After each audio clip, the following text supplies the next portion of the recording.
Pensa só.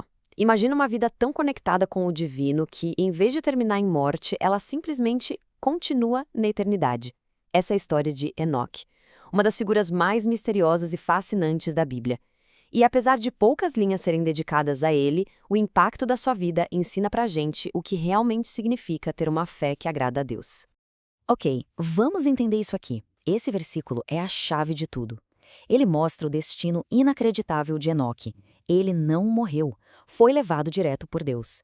Mas o ponto principal não é nem o final da história, e sim o porquê disso ter acontecido, porque ele recebeu o testemunho, o elogio, de que tinha agradado a Deus. A pergunta que fica é: como? Para a gente entender Enoque, primeiro a gente precisa entender o mundo em que ele vivia. A fé dele não surgiu do nada, sabe? Pelo contrário, ela foi forjada num contexto de muita oposição.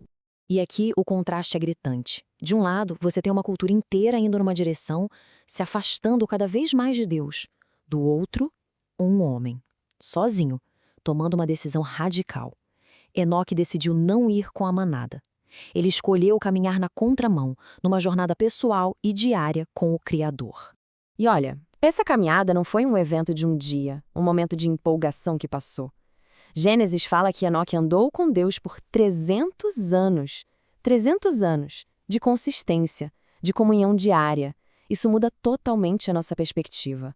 A fé de Enoque não era um ato isolado, era um hábito de vida.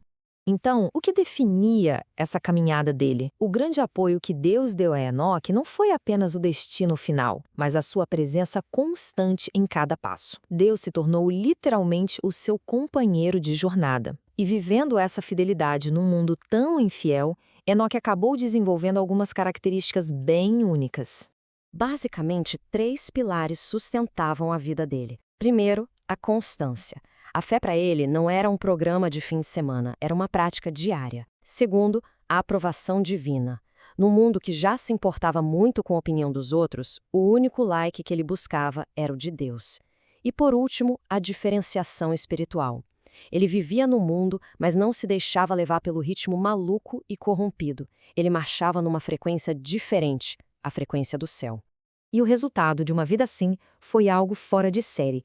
Ele simplesmente desapareceu da terra e apareceu no céu. Não teve túmulo, não teve funeral. A comunhão dele com Deus se tornou tão próxima, tão íntima, que a passagem da vida para a eternidade foi só mais um passo nessa longa caminhada. Certo, a história é incrível, a gente já entendeu. Mas como é que essa caminhada de Enoque se aplica na nossa vida hoje? No nosso dia a dia, cheio de telas, prazos e 1000 distrações? Vamos ver como colocar isso em prática? A vida de Enoque nos oferece um tipo de mapa com 3 passos bem práticos.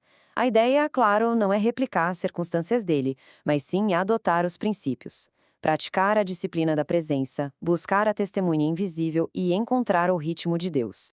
Vamos focar nesse primeiro passo. Pense em qualquer área da vida, como o desenvolvimento de software ou até mesmo uma rotina militar. A consistência sempre vence intensidade. E na vida espiritual é a mesma coisa.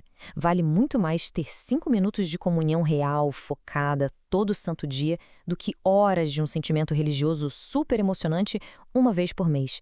É a constância que constrói o relacionamento. Isso tudo nos leva a uma mudança de mentalidade.